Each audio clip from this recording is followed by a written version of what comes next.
Hey guys, and welcome to my next tip in my series 101 tips for the private car auction buyer. And this one you've got to be a little bit careful with, okay? So when you get to auction and the auction staff have walked up the line and they've jumped in the car and they've started the engine, you've got an opportunity to jump into that car, and there's a couple of things you can do to give yourself a little bit of peace of mind.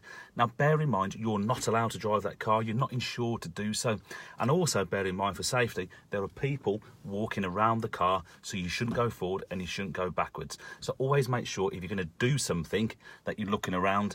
Now I want to tell you this now, do not do this at auction. So don't blame me if you go to auction and cause an accident or an injury to someone because you've done something that I've just suggested. I'm just telling you now, do not do this tip. But I'm going to show you anyway, and it's something that I do when I go to auction. I'll repeat it for the final time. I'm telling you, do not do this tip. What I'm going to do, I'm going to go through the gears, because if it's got an assured report, they cover that gearbox in first and reverse only. The rest of it is static gear selection. So do the gears actually just go into the gearbox?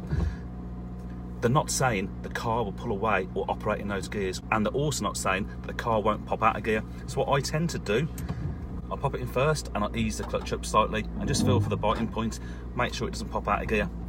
I pop it in reverse and ease it back again just to make sure the car moves away.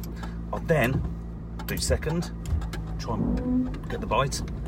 Third, get the bite. Fourth, doesn't pop out. And if it's got a fifth, and it doesn't pop out. Now, again, I've got to make sure there's no one walking around the car. There more than likely is going to be, and I'm not advising you to do this at auction, but it's a good tip if there's no one around and you've asked the auction staff and they said yes, it's okay for you to do it. That's what I tend to do when I'm at auction. If you enjoyed the video, please give it a thumbs up. Why not leave me a positive comment? And if you haven't already, and why not, please do subscribe to my YouTube channel. Thanks very much for watching.